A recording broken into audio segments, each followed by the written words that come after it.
Notre Père et notre Dieu, accorde-nous ta grâce ce matin, Seigneur. Merci parce que tu nous as donné la vie encore ce matin et tu nous réunis dans ta présence. Seigneur, ce n'est pas un rassemblement comme tous les autres. Ce n'est pas juste une réunion de personnes qui se mettent ensemble, mais nous sommes ta maison, nous sommes ton temple. Tu as dit que là où un ou deux sont assemblés en ton nom, tu es présent au milieu d'eux. Ce matin, nous voulons que ta présence, Seigneur, bénisse nos vies. Nous voulons que cette rencontre, nous voulons que ce partage apporte la vie, apporte la délivrance, apporte la grâce à ton peuple ce matin au nom de Jésus. Et que nous sortions transformés, que nous sortions édifiés, que nous sortions, Seigneur, bénis, remplis, Seigneur, de la révélation dont nous avons besoin et que nous ne soyons plus jamais les mêmes dans le nom de Jésus-Christ. Amen. Amen.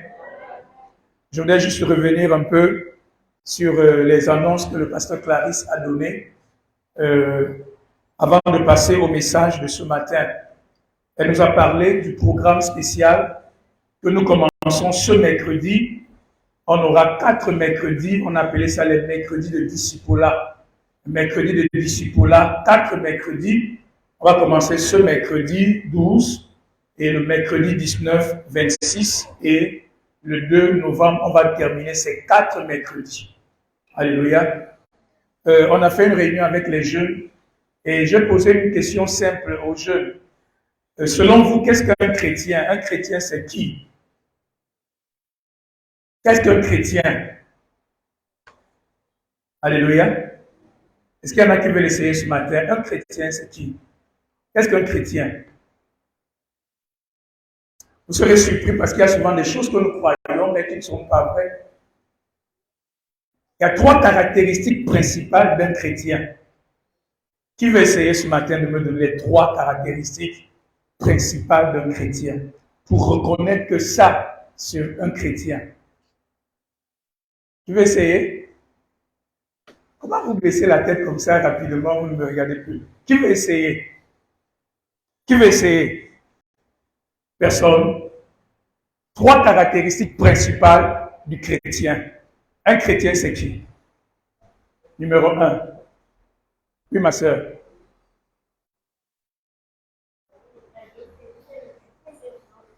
Oui.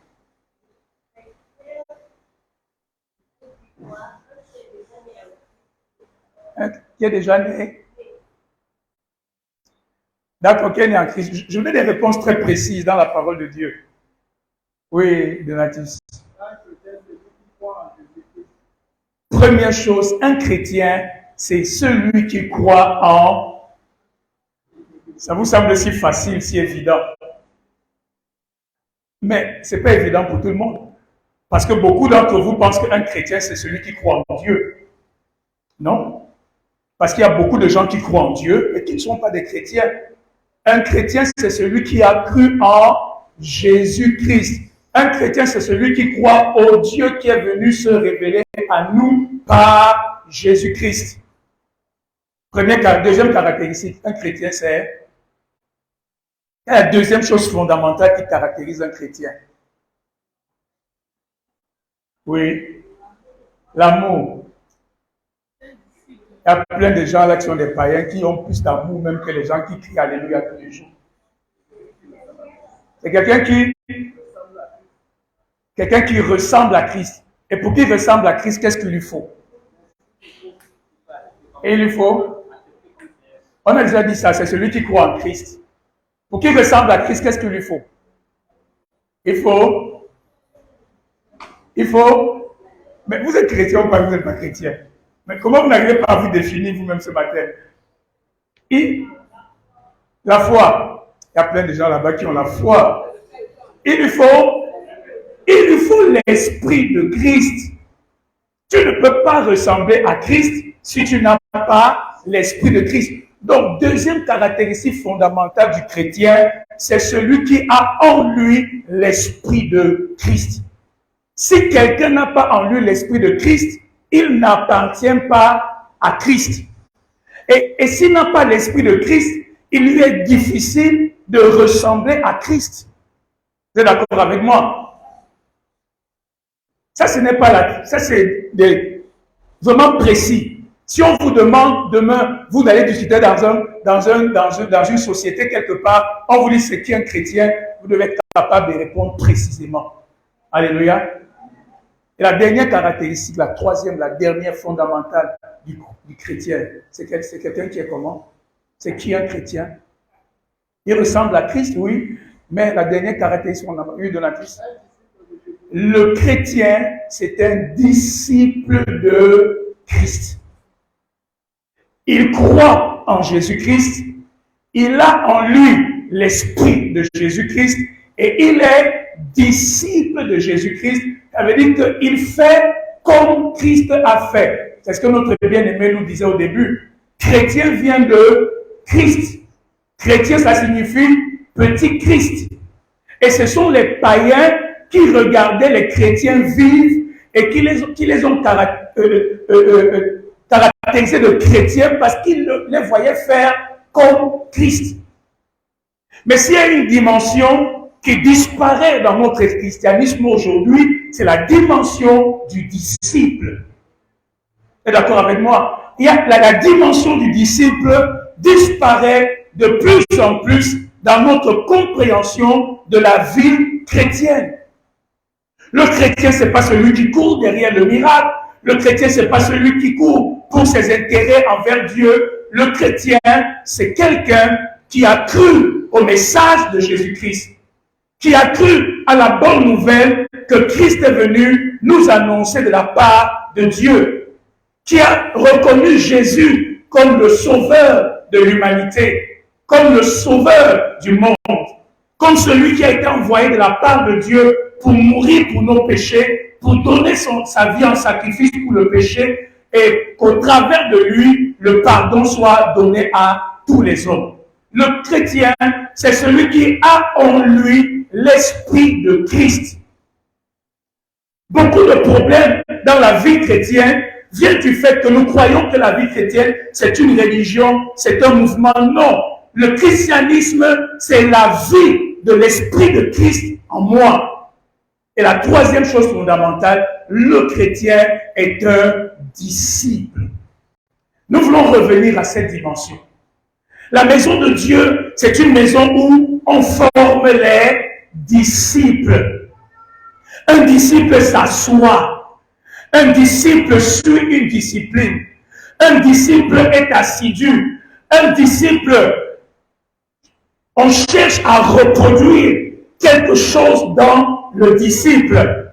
Le disciple, ce n'est pas juste un membre de l'église. Le disciple, ce n'est pas juste un chrétien qui vient à l'église.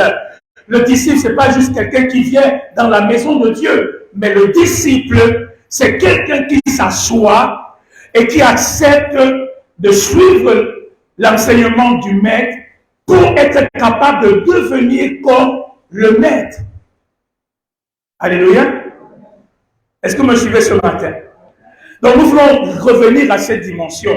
C'est pour cela que nous voulons donner à chacun d'entre nous l'opportunité de s'asseoir pendant 4 mercredis et de suivre cet enseignement, ce cours sur le chrétien missionnaire. Alléluia. Nous avons dit que la grande commission, c'est la mission de l'Église. Et le Seigneur nous interpelle depuis quelque temps par rapport à cela. Bien aimé, une Église qui perd la vision de la mission, la vision de l'évangélisation, est une Église qui ne sert plus à rien. Si le sel perd sa saveur, à quoi peut-il être utile? Si ce n'est à être jeté et à être foulé aux pieds par les hommes. Alléluia. La Bible déclare que nous sommes le sel et la lumière du monde. Le sel de la terre et la lumière du monde. Si le sel perd sa saveur, si le sel ne joue plus son rôle, si l'Église ne joue plus son rôle, si le chrétien ne joue plus son rôle de missionnaire de la part de Dieu, alors ce chrétien, il a perdu le sens de ce qu'il est. Alléluia. Il y a des démons qui vont te manquer de respect parce que tu as perdu le sens de ta mission. Alléluia. Tu peux être occupé à plein de choses, mais si tu passes à côté de la mission, tu as tout raté. Alléluia. Tu as tout raté. Et nous ne voulons pas être une église qui perd de vue sa mission. Nous sommes là pour les âmes. Nous sommes là pour étendre le royaume. Tu es là pour que quelqu'un soit sauvé au travers de ta vie.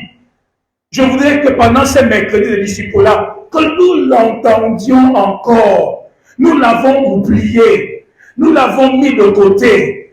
Nous pensons que c'est secondaire. Ce n'est pas secondaire. C'est la raison d'être même pour laquelle nous sommes là. Sinon, dès que tu donnes ta vie à Jésus, le Seigneur devait te transférer directement dans le ciel. Mais s'il te laisse sur la terre, c'est parce qu'il a une raison. Vous êtes d'accord avec moi ce matin? Vous êtes d'accord avec moi ce matin? S'il t'a laissé sur la terre, s'il t'a laissé dans ta famille, dans ton lieu de service, partout où tu es, s'il nous a établis en ce lieu, c'est parce qu'il a une raison.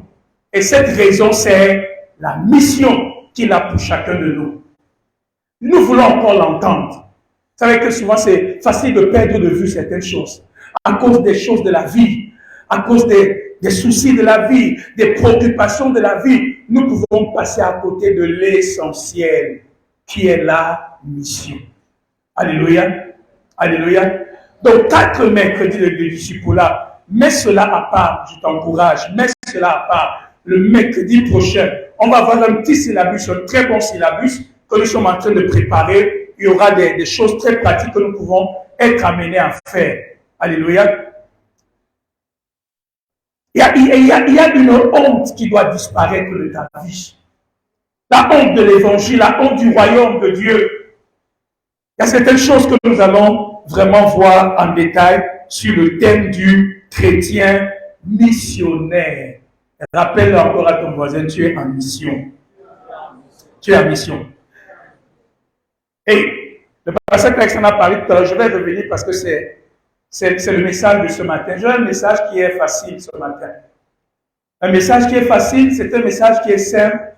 Je ne vais pas dire des choses compliquées ce matin, mais c'est la parole de Dieu. Mais je vous assure, c'est l'un des messages qui est le plus combattu par le diable. C'est un message qui est pourtant très simple, mais c'est un message qui est très combattu par le diable. Et c'est l'un des messages qui est très difficile à mettre en pratique pour les enfants de Dieu. C'est un message qui est difficile à pratiquer. Il est facile à écouter. Dans la majorité des temps, nous sommes d'accord avec ce message. Mais souvent, pour le vivre et pour le pratiquer, c'est souvent difficile. Et parce que Satan et l'enfer combattent ce message. Alléluia. Il y a des hommes de Dieu qui ont fait une étude concernant le peuple juif. Vous savez, il y a quelqu'un qui a dit en blaguant que 90% des richesses du monde entier se trouvent dans la poche des juifs. Ils sont hyper prospères, hyper riches, partout où ils vont. Quel que soit le pays où ils vont, les juifs sont toujours riches et prospères. Ils réussissent toujours dans le business, dans les affaires, dans les entreprises. Aux États-Unis, la grande partie de la richesse est entre les mains des Juifs. Les grandes banques sont entre les mains des Juifs. Toute l'industrie du cinéma, Hollywood, sont entre les mains des Juifs. Donc, c'est un peuple qui est très prospère. Et souvent, on attribue leur prospérité au fait qu'ils ont une alliance avec Abraham. Alléluia. C'est la postérité d'Abraham. Et nous savons que Dieu a fait quoi? Dieu a béni Abraham et ses descendants. Mais, il y a des hommes de Dieu qui ont fait des études. Vous savez tous qu'en tant que chrétiens, nous sommes aussi fils d'Abraham par la foi en Jésus-Christ. Alléluia. Est-ce que tu sais qu'en tant que chrétien, tu es connecté, tu es né dans la famille d'Abraham? par Jésus-Christ, parce que Jésus-Christ est la descendance d'Abraham. Mais on se pose la question, mais pourquoi arrive-t-il que les chrétiens, qui sont aussi fils d'Abraham par la foi, souvent, eux, ils ont du mal à prospérer. Partout là ils vont, ils ont du mal à prospérer. Il y en a qui prospèrent, mais ce n'est pas comme les Juifs. Et il y en a même qui commencent à envier les Juifs en disant, oh, si j'étais Juif. Pourtant, tu as la même descendance. Et il y a un élément très important qui est apparu. C'est que non seulement les Juifs ont une alliance avec leur père Abraham, mais les Juifs ont aussi quelque chose de très important dont je voudrais vous parler ce matin. Les Juifs sont l'un des rares peuples sur la terre, ou l'un des peuples sur la terre qui comprend et qui pratique ce qu'on appelle la puissance de la communauté. La puissance de la communauté. Les Juifs sont un peuple très communautaire. Ils ont compris la puissance de la communauté. Du fait d'être ensemble, du fait d'être un, d'être unis. Et je voudrais vous parler de cela ce matin. Vous savez, la première règle qu'on enseigne à un enfant juif, la première règle, l'une des premières règles fondamentales qu'on lui inculque dès le bas âge, première chose, n'abandonne jamais la communauté. N'abandonne jamais la communauté. On leur inculque ça dès l'enfance. On enseigne aux enfants juifs, aux petits enfants juifs, l'une des choses fondamentales, n'abandonne pas la communauté. On leur enseigne que chaque juif est responsable d'un autre juif. Chaque juif a la responsabilité de l'autre juif. C'est pour ça que vous allez vous rendre compte que c'est un peuple qui a été dispersé dans le monde entier. Partout sur toute la terre, ok. Partout sur toute la terre, ils ont été dispersés dans le monde entier. Je crois que je vais rester ici comme il y a la vidéo qui continue de passer quand même. Ils ont été dispersés dans le monde entier, mais c'est l'un des peuples qui a toujours gardé son identité. Et ils ont réussi à s'en sortir. Pourquoi? Parce qu'ils ont compris la puissance de la communauté. Chaque juif se sent responsable d'un autre juif. Alléluia. Vous savez, l'une des choses qu'ils ont, chaque juif, l'une des choses fondamentales qu'ils ont, il y a toujours, et étudiez-le, vous allez le voir, tous les juifs ont toujours un aspect où ils s'impliquent de manière bénévole dans les œuvres de charité par rapport à la communauté. Ils font toujours les œuvres de charité. Ils font toujours le bien. Ils prennent toujours sur eux d'investir dans la communauté. On dit que chez les Juifs, quand il y a une contribution, on ne te demande pas si tu as ou si tu n'as pas. Si tu n'as pas, il n'y a pas de souci, tu peux ne pas donner. Mais c'est une obligation. C'est une obligation de participer au bien de quelqu'un, de ton frère juif. Il n'y a pas des affaires que je ne... Et tente de faire en sorte que toi, tu ne participes jamais. On va te faire ça dur pour te montrer que tu as besoin de la communauté. Alléluia. Et c'est le message, mon titre de ce matin. Nous avons besoin les uns des autres. Amen. Nous avons besoin les uns des autres. Le message est facile, nous le comprenons. Mais il faut que nous puissions le vivre. Alléluia. Il faut que nous puissions le vivre. Il y a une puissance dans la communauté. Et souvent, nous négligeons cet aspect. Pourtant, il est fondamental. Alléluia. Alléluia. Dis à quelqu'un, tu as besoin de moi et j'ai besoin de toi. Nous avons besoin les uns les autres. Alléluia. Je veux que nous le comprenions ce matin. Bien-aimés, je voulais qu'on soit clair ce matin. Il est vrai que la vie chrétienne est une vie personnelle. Dans le sens où c'est ta relation personnelle avec Dieu. Nous sommes d'accord là-dessus. La vie chrétienne est une relation personnelle. Mais la Bible ne fait nulle part la publicité de la vie chrétienne comme étant une vie individuelle. C'est une vie personnelle, mais nulle part dans la parole de Dieu, nous ne voyons que la vie chrétienne soit une vie individuelle. La vie chrétienne n'est pas une vie individuelle. C'est une vie communautaire. Alléluia. La vie chrétienne est une vie collective. Et beaucoup d'entre nous, nous sommes en train de céder à un mensonge satanique qui veut nous faire croire que on peut se détacher de la communauté et continuer quand même à être un chrétien fort. C'est un mensonge. C'est un mensonge. Vous me suivez ce matin? La vie chrétienne est personnelle, mais la vie chrétienne n'est pas une vie individuelle. Et le drame que nous avons aujourd'hui dans la maison de Dieu, c'est qu'il y en a qui sont dans la maison, mais qui ne sont pas dans la famille. Tu peux être dans la maison, mais sans être dans la famille. Le tout n'est pas d'être dans la maison avec les autres. Le plus important, c'est d'être dans la famille. Nous sommes une famille. Oh, je sais que ça paraît difficile à accepter, mais c'est ce que nous sommes. Nous sommes une famille. Nous sommes un corps. Nous sommes une communauté. Alléluia. Nous sommes un corps. Nous ne sommes pas des individus séparés. Nous sommes une famille. Est-ce que tu peux dire à ton voisin, nous sommes une famille? Ah oui, nous sommes une famille. Si tu ne le savais pas, je te le redis ce matin. Si tu l'avais oublié, je te le rappelle ce matin, que nous sommes une famille. Et il y a une puissance dans la communauté. Alléluia. Ne perdez pas cela de vue. Si le diable combat le message de l'Église comme communauté, comme famille, c'est parce qu'il sait qu'il y a une puissance extraordinaire dans la famille. Alléluia. Il sait. Vous connaissez le grand, comment il s'appelle? C'est Superman? Oui, le grand Superman. Vous connaissez Superman, n'est-ce pas? Qui fait beaucoup de... qui est très fort, qui est puissant, qui fait des exploits.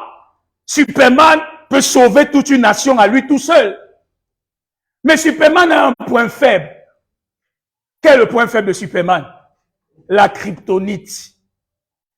Quand Superman est à côté de la kryptonite, tu oublies que c'est un super-héros. Il est vidé de sa force. Il est paralysé. Il est dépouillé de son pouvoir. Et malgré le fait qu'il soit un super-héros, quand Superman est à côté de la kryptonite, il ne peut rien accomplir. C'est un super-héros qui est anéanti, totalement impuissant et paralysé. Je vais te dire ce matin que l'esprit de division, l'esprit de dispersion, le manque d'unité, c'est la kryptonite de l'Église. On a beau être un corps puissant, on a beau être la maison de Dieu, l'Ecclésia de Dieu, l'Assemblée législative de Dieu, on a beau être ceux qui accueillent la présence de Dieu, mais quand la kryptonite entre dans l'Église, l'Église puissante devient impuissante. L'Église forte devient faible. Alléluia. Est-ce que tu me suis ce matin? L'esprit de dispersion, de désunion, l'esprit d'isolation, être ensemble mais séparés, c'est la kryptonite de l'Église. Et je voudrais que tu l'entendes ce matin. Quelle que soit la manière dont tu vois l'Église, n'oublie jamais que malgré ce que l'Église est, chaque Église qui vient de Dieu a une grâce en elle. L'Église a une grâce, bien-aimé. L'Église a une grâce.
n'est-ce pas, elle ne paraît rien à vos yeux. Mais je vous assure que cette maison est la maison que je vais remplir de ma gloire. Et la gloire du second temple sera plus grande que la gloire du premier temple.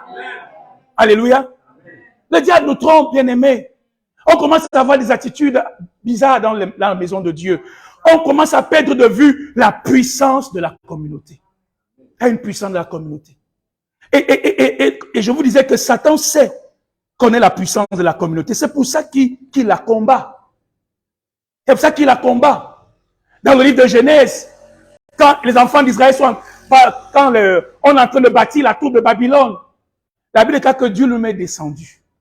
Et il a dit que tel que je vois les hommes sur la terre, comment ils sont unis, comment ils travaillent ensemble, vraiment, comment ils sont en train de bâtir la tour de Babel, Dieu lui-même a conclu que comme ils sont unis là, il n'y a rien qui peut leur être impossible.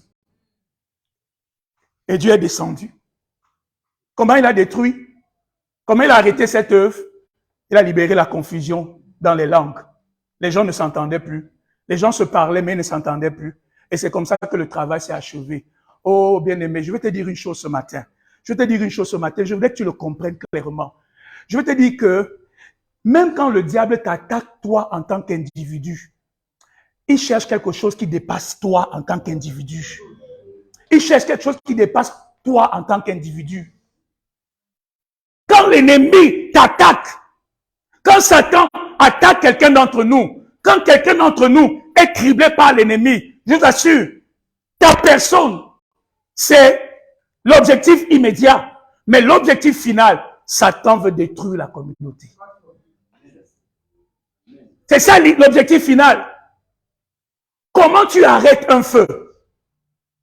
Comment tu arrêtes un feu de manière subtile? Tu commences à enlever les braises une à une, n'est-ce pas? Tu commences à enlever les braises une à une. Si tu enlèves les braises une à une, le feu va faire comment? Verse le pétrole comme tu veux. Mais si quelqu'un derrière enlève les braises une à une, verse le gasoil. Quelqu'un derrière enlève les braises. S'il n'y a plus de braise, comment le feu va prendre? Est-ce que tu sais que tu es une braise dans la maison de Dieu? Est-ce que tu sais que tu es un bois dont Dieu a besoin pour allumer son feu dans cette église? Tu es un brasier. Tu es un brasier. Mais si l'ennemi t'amène à te séparer, à t'isoler, à te déconnecter, à te mettre à part, si l'ennemi réussit à te dissocier de la communauté, il a réussi deux choses. Il t'a détruit toi et il a détruit la communauté. C'est ça l'enjeu de la bataille. Et souvent nous perdons cela de vue. Un jour, Paul a écrit dans 2 Corinthiens 11, je pense, il a dit à certaines personnes, si j'ai pardonné quelque chose, c'est pour ne pas donner avantage à l'ennemi, à notre adversaire. Arrête de donner des raisons. Reconnais la finalité que l'ennemi poursuit. Tu peux donner toutes les raisons que tu veux. Nous sommes bien d'accord, bien-aimés. Mais nous devons être capables de reconnaître que il y a quelqu'un qui tire profit de notre manque d'union. Il y a quelqu'un qui tire profit de notre isolation, de notre déconnexion.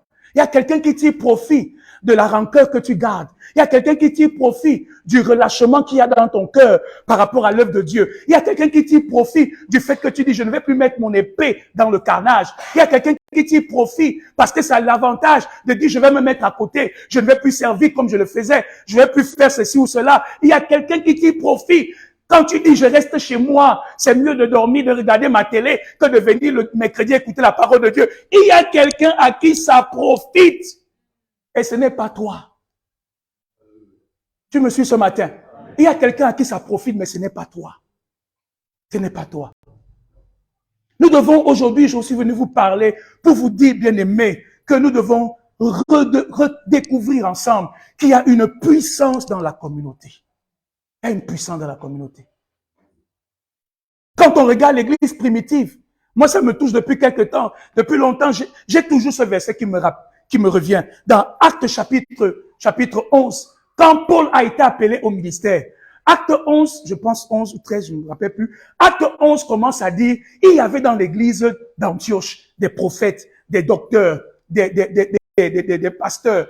Et pendant qu'ils servaient Dieu ensemble dans le jeûne et la prière, l'Esprit de Dieu a parlé en disant, mettez-moi à part Paul et Barnabas.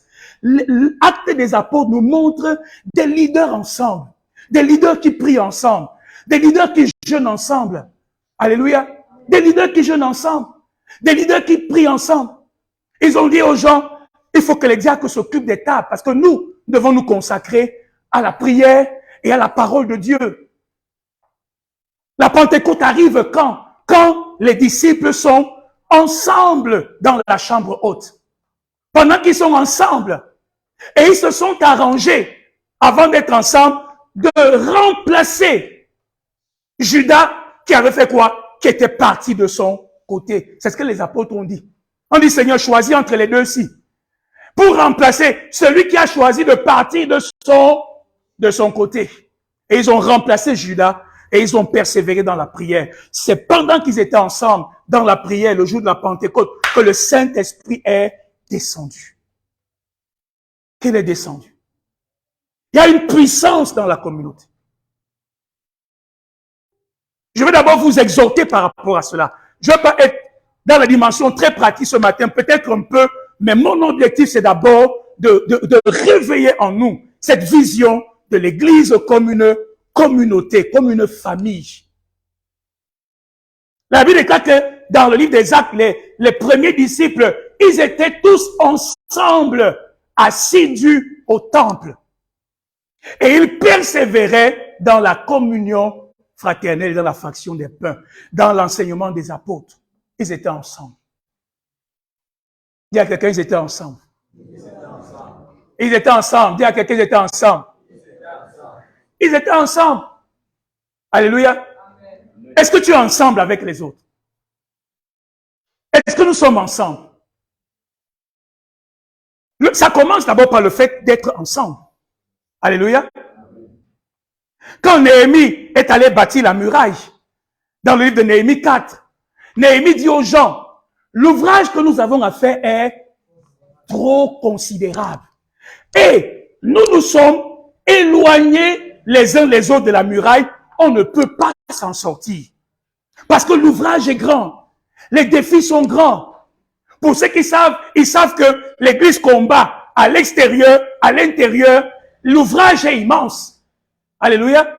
Ce que nous avons à affronter dans le monde, dans nos familles, est grand.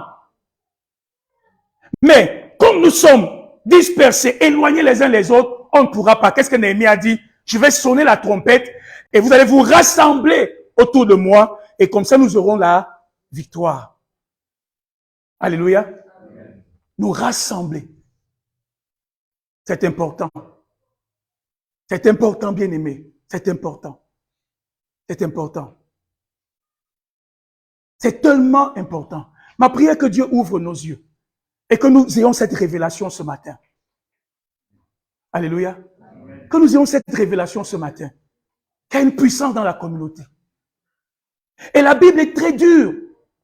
Il y a même des versets de la Bible qui sont difficiles à comprendre. Mais la Bible est très dure parce que Dieu connaît l'importance de la communauté. Vous connaissez l'histoire dans le livre de Ruth du monsieur qui s'appelait Elimelech. Vous connaissez Elimelech, n'est-ce pas? Elimelech, pendant qu'il y avait la famine à Bethléem, Elimelech a pris une décision. Il a fait un choix de se réfugier où? Il s'est réfugié où? Il s'est réfugié à Moab. Et nous connaissons tout ce qui est arrivé à Elimelech lorsqu'il était à Moab. Elimelech est mort, ses deux fils sont morts. Alléluia. Il a laissé sa veuve avec deux belles filles. Et Naomi était obligée de rentrer à Bethléem parce qu'elle avait appris que Dieu avait finalement visité Bethléem. Elle est obligée de rentrer les mains vides avec la... Le choix qu'Elimelech a fait, c'était un choix de l'égoïsme et de l'égocentrisme. Les choses deviennent difficiles. C'est chacun qui cherche à sauver sa peau. Quand les choses deviennent compliquées, l'égoïsme entre en point de mire. Mais ça, c'est un choix qui détruit la communauté. Alléluia. Elimelech a fait le choix du chacun pour soi. Elimelech a fait le choix de sauver sa peau et d'aller à Moab. Elimelech a fait le choix de ne pas partager avec la communauté ce qu'il avait. Qui sait, peut-être que ce qu'il avait aurait pu soutenir plusieurs jusqu'à ce que Dieu visite Bethléem. Et certainement, il aurait été plus riche. Alléluia. Et Elimelech a été châtié. Mais vous connaissez un autre dans le livre d'Esther qui s'appelait Mardochée. Mardochée a été élevé. Mais pourquoi Mardochée a été élevé? Pourquoi Mardochée a été élevé? Dans le livre d'Esther, lisons-le rapidement. Dans le livre d'Esther, le dernier chapitre, le dernier verset. Dans le livre d'Esther.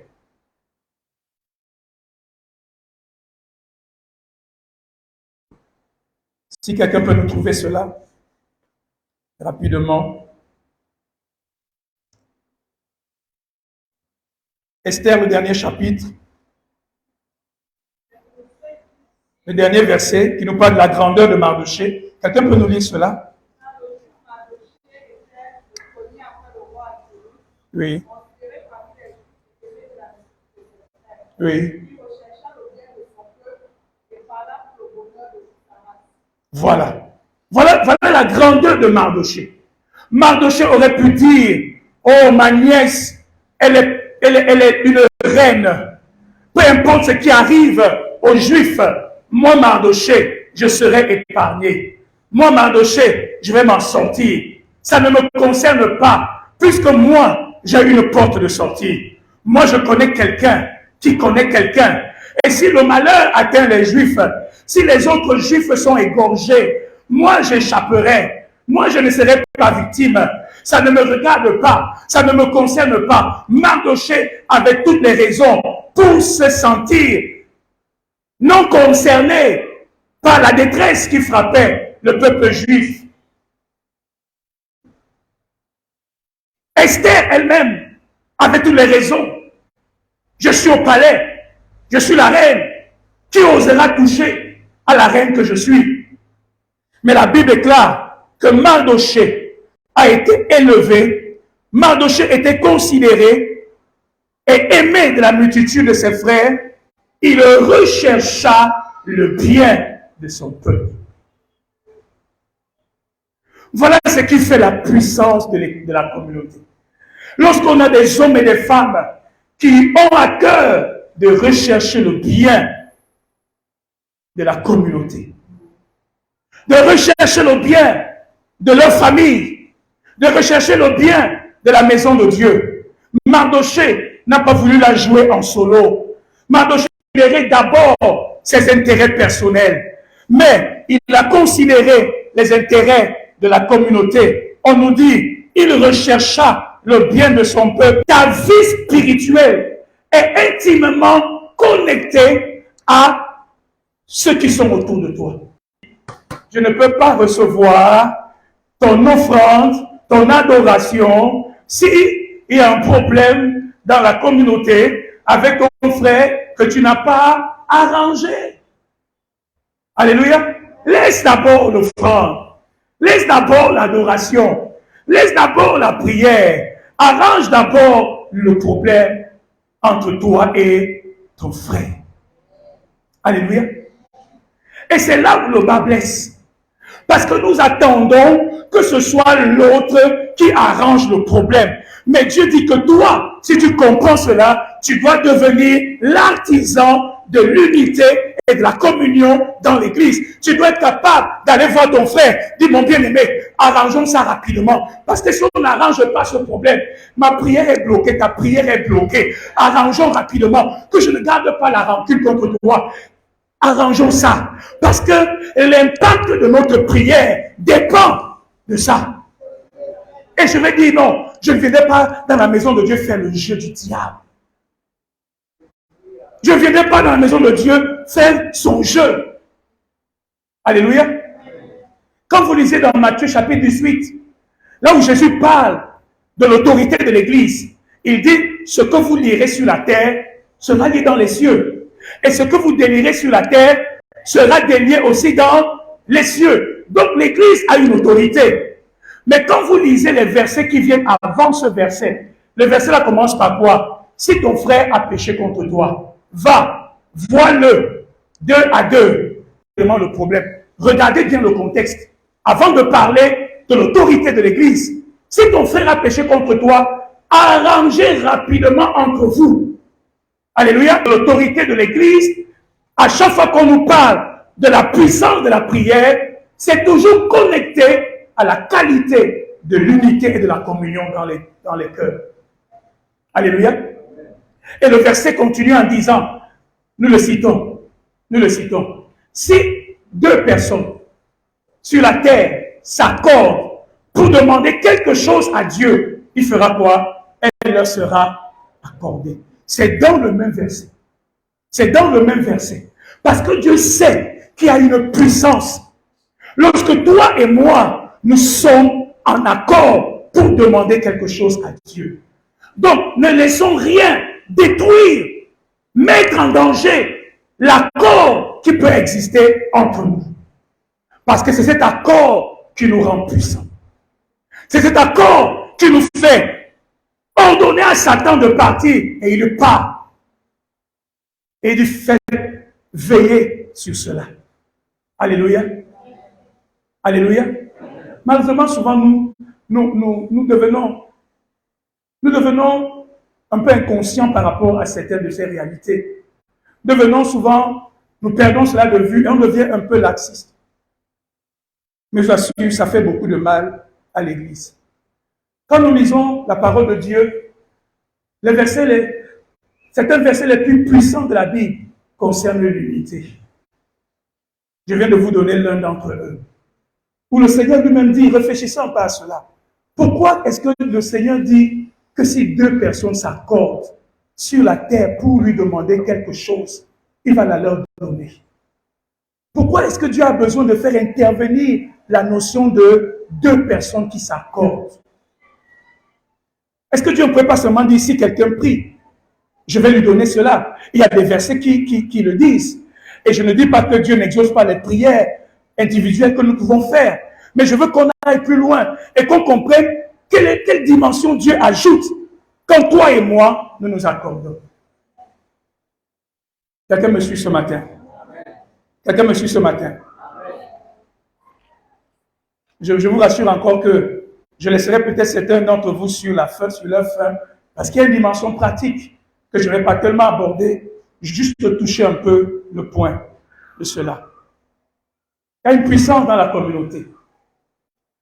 L'un des premiers points de la puissance de la communauté, je vais parler en ordre d'importance. Le premier point très très important, c'est que la communauté nous est utile pour notre sanctification. La communauté, tes frères et sœurs, tu en as besoin pour ta sanctification. Mais ça, nous n'aimons pas. Ça, nous n'aimons pas, moi le premier. Que Dieu se sert des autres pour nous transformer. Que Dieu se sert de mon frère, de ma sœur, pour travailler mon caractère, pour travailler mon comportement. Dieu se sert de la communauté pour transformer ce que je suis. Nous n'aimons pas ça, n'est-ce pas? Parce que ça fait du mal. Ça nous fait souffrir. Alléluia. Nous voulons la péridurale. Nous voulons un accouchement sans douleur. Frère, tu ne peux pas accoucher du caractère de Christ en toi si tu ne passes pas par les douleurs de l'enfantement de ce caractère. Et les douleurs de l'enfantement vont passer par la tête de tes bien-aimés qui vont de temps en temps piquer là où tu dois arranger. Entre nous, bien aimés, entre nous. Vous croyez qu'on peut apprendre à aimer comme ça, là, avec les paroles? Hein? Est-ce que nous pouvons prophétiser l'amour? Même si on prophétise, il va falloir pratiquer l'amour. Et quand on pratique l'amour, ça devient comment? C'est sucré, n'est-ce pas? Hein? Parlez-moi ce matin. Alors d'où vient-il que c'est pour ça que tout ce qui est dans le contact et la vie chrétienne réelle de tous les jours avec des chrétiens, avec des gens comme toi et moi qui vont te blesser. C'est là où on acquiert la maturité. Alléluia. C'est comme un maçon qui a fait tous les cours de la maçonnerie, mais qui n'a jamais tourné le béton. Et que nous sommes tous d'accord ici, là, même moi ce matin, nous parlons de l'amour de Dieu, de la puissance de Dieu. Mais frère, il faut tourner le béton de la pratique. Alléluia. On t'a blessé, frère, ce matin. Pardon. Et reviens dans la communauté. Tu te fais du mal en t'isolant et en te déconnectant. Parce que les autres sont là pour ta sanctification. Il y a des versets dans la Bible que nous ne pratiquerons jamais si nous sommes séparés, loin les uns des autres. Si tu restes dans ton coin, comment tu vas exhorter les uns les autres? Comment tu vas encourager les uns les autres? Comment tu vas aimer les uns les autres? Il y a des versets qu'on ne peut pas pratiquer si on n'est pas ensemble. Malheureusement, ce que vous fuyez ici à l'église, vous partez prendre ça dans des milieux même qui ne nous apportent rien. Parce que l'homme cherche toujours la communauté. Si tu n'es pas dans la communauté des croyants, la communauté de ton village va te récupérer. Je n'ai rien contre cela. Aussi les bêtis ont cela. Mais les Bamilekins ont les seuls qui ont ça. Mais ça, c'est une force. Ça, c'est une force. C'est-à-dire que même si je suis ailleurs, il y a une communauté à laquelle j'appartiens. Et j'entretiens ce lien de la communauté. D'accord? Je ne dis pas que tout ce qu'ils font, chaque peuple a ses faiblesses et ses défauts, mais je vous montre simplement ce matin que même Satan aime la communauté. Parce que même Satan lui traite durement ses traîtres. Alléluia. Mais comment nous qui sommes l'église de Jésus-Christ, qui avons à nous l'Esprit de Dieu, avons-nous tellement de mal à bâtir la communauté, à construire la communauté? Donc la communauté, elle est là pour ta sanctification. James, tu ne changeras pas parce que tu es... Non, tu vas changer quand tu viendras à l'église. Quand tu vas servir. Il y a des gens qui servaient dans des départements parce qu'on m'a baissé dans le département, alors je me mets de côté. Non, tu n'as rien compris. Tu n'as rien compris. Alléluia. La communauté est là pour ma sanctification. Un autre élément très important, la communauté est là pour le secours et l'entraide mutuelle. Le secours et l'entraide mutuelle. Qu'est-ce que Ecclésiaste nous dit dans Ecclésiaste 4, 9 à 12? Ecclésiaste 4, 9 à 12. Est-ce qu'on peut lire cela ensemble, bien aimé? Est-ce qu'on peut lire cela ensemble? Ecclésiaste au chapitre 4, versets 9 à 12. J'ai simplement voulu ce matin nous exhorter et nous rappeler ces petits béabas de la vie chrétienne qui font en sorte que l'Église est forte, l'Église est puissante et nous pouvons aller loin avec le Seigneur. Quelqu'un a trouvé Ecclésiaste 4, versets 9 à 12. Quelqu'un peut nous lire cela à haute voix? Deux valent mieux qu'un. Il y a-t-il un bon salaire de leur travail? Car s'il tombe, l'un relève son prochain. À celui qui est seul et qui fait quoi? Et qui tombe. Sans avoir un second pour le relever. Continue. De même, si deux couchent ensemble, ils auront chaud. Celui qui est seul, comment aura-t-il chaud? Si quelqu'un est plus fort qu'un seul, l'idée vient de Dieu, mais on a du mal à la mettre en pratique. Vous savez que quand vous lisez dans le judaïsme, il y a des critères qu'on définit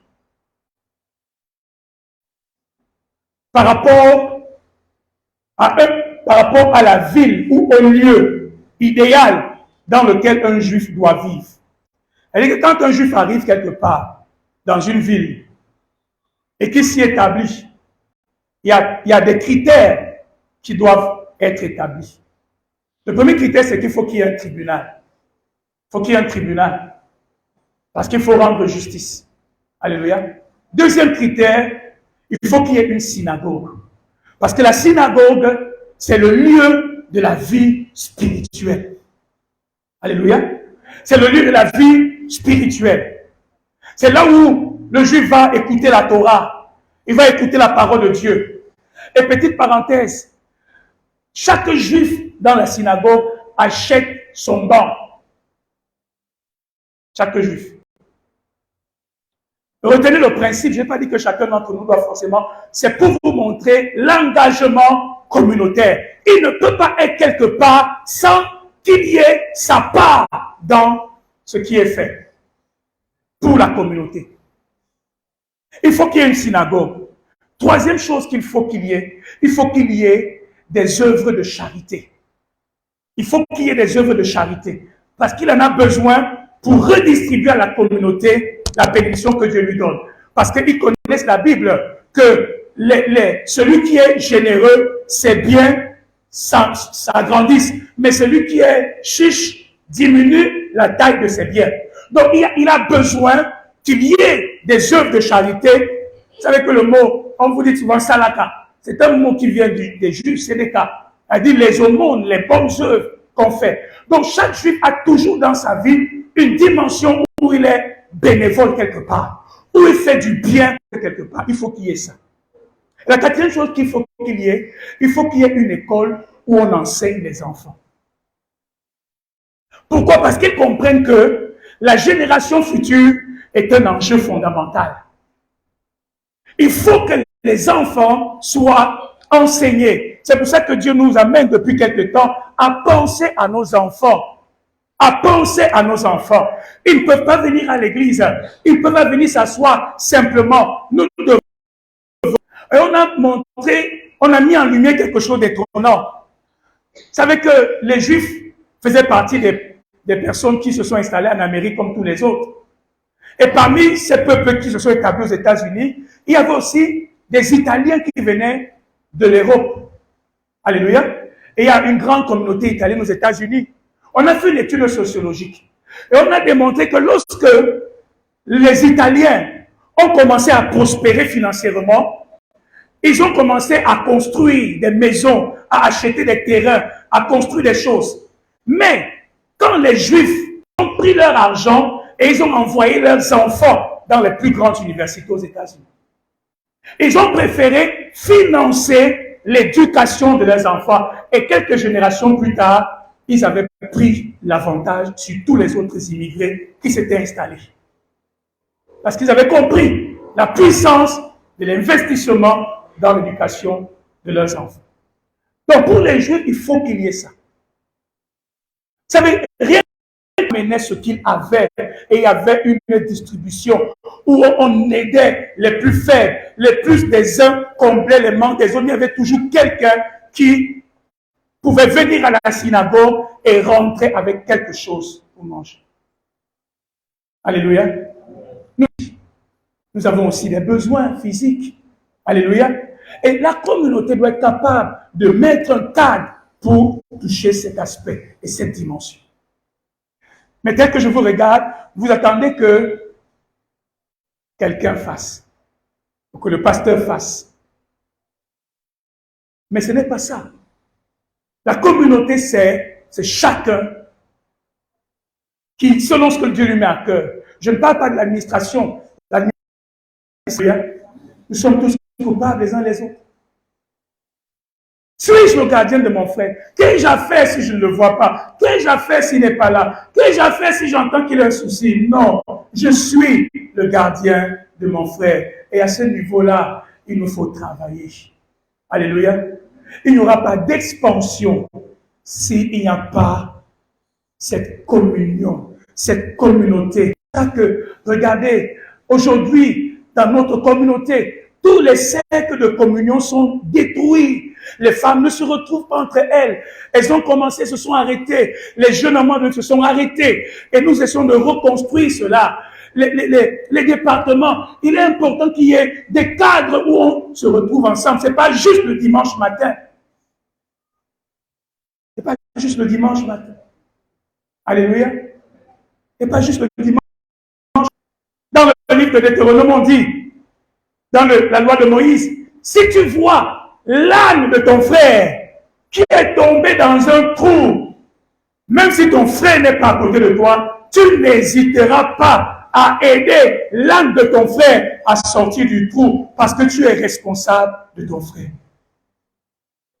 Il dit, tu n'hésiteras pas à aider l'âne de ton frère. Je peux vous paraître idéaliste ce matin, pas de grands concepts, mais je vous assure, nous devons revenir à cette vision et nous devons travailler à cela. Nous sommes une famille. Nous sommes une famille. Nous sommes un corps. Nous sommes une communauté. Alléluia. Et nous sommes appelés à construire des liens, à entrer en interaction, à nous aider, à nous soutenir, à nous fortifier, à nous encourager. Même Jésus, j'ai médité là-dessus dernièrement avec les enfants, même avec qui tu pries. Avec qui tu pries. Je sais qu'aujourd'hui nous avons un monde tellement connecté, mais qui en même temps est connecté, mais qui en même temps est totalement déconnecté. Je suis d'accord avec la prière sur Zoom, ça fait du bien. On peut prier avec des gens à distance, mais je vous assure, il faut toujours regarder ce qui vient avec 2 yeux. Parce que ça peut aussi être un piège. Vous basculez tous dans le virtuel, et le jour où quelqu'un va accomplir ses projets, il vous bloque tous là-bas dans le virtuel. Vous ne savez plus comment on cultive la tomate. Vous connaissez maintenant le nouveau monde, c'est le métaverse, qui a beaucoup de bénéfices. J'ai vu quelques images là-dessus. Les chirurgiens peuvent s'entraîner à opérer dans le métaverse des corps virtuels. Ça a des avancées technologiques extraordinaires. Il m'a dit non, pasteur, je voudrais que tu me soutiennes. Je suis en train de prier par rapport à ça. C'est ça la communauté. C'est ça la communauté. Je sais qu'il y en a qui vont dire, oh, mais tu es pasteur, l'Esprit de Dieu devait te révéler que le frère là est dans le besoin et qu'il est en train de prier comment. Si vraiment tu étais un homme de Dieu, tu devais savoir par le Saint-Esprit que voilà son besoin. Frère, ça arrive. Mais pourquoi vous voulez compliquer? Si tu as une bouche, parle directement. Dis que voilà mon besoin. Pourquoi tu veux compliquer? Hein? Fais d'abord le petit, si on veut faire. Je sais qu'il y a une dimension où, quand on est connecté, on commence à faire comme la télépathie. Je pense à une chose, parce que Clarisse aussi pense à la même chose. C'est le Saint-Esprit qui fait ça. Mais pour arriver à la dimension là, je n'ai pas dit qu'on va raconter sa vie à tout le monde, non.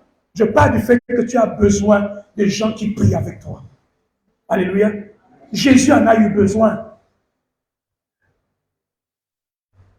Jésus en a eu besoin. La force qu'il faut pour tenir dans le Seigneur est une force qui peut être. Ne détruisons pas notre arme spéciale que Dieu nous a donnée. Ne retire pas ton braise. Ne t'isole pas. Ne te sépare pas. Être dans la maison sans être dans la famille est un mauvais calcul. C'est un mauvais choix. Alléluia. C'est un mauvais choix. Soit dans la maison, mais soit aussi dans la famille. C'est bien d'adorer ensemble. Quand nous venons tous ensemble à 9 h et que nous passons le temps à adorer Dieu, à prier, à chanter ensemble, à écouter la parole de Dieu ensemble, c'est important de ta vie chrétienne.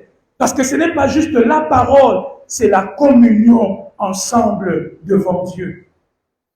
Si cette dimension n'était pas importante pour le Seigneur, il ne l'aurait pas mis en exergue.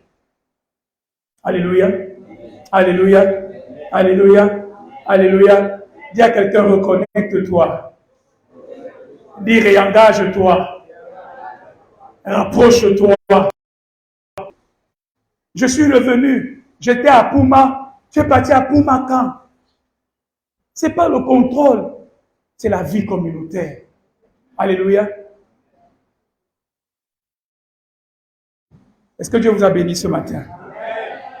Nous sommes une famille. Je vais m'arrêter par là. Il y a des aspects pratiques que je n'ai pas voulu aborder, mais je vais donner quelques pistes. Remettons-nous ensemble. Alléluia. Créons des cadres de communion. C'est pas parce que quand on va convoquer la réunion des femmes que toi tu vas dire j'ai mon programme à moi. Toujours à part. C'est pas quand le groupe musical va convoquer une répétition. Le fait de répéter ensemble, c'est la communion. C'est la communion, c'est important. Les pasteurs, les anciens, les ministres qui prient ensemble, c'est important. Se retrouver dans des maisons pour partager la parole, c'est important, ça fait partie de la communion. Je termine par cette citation. Quelqu'un a dit que être ensemble, c'est un commencement.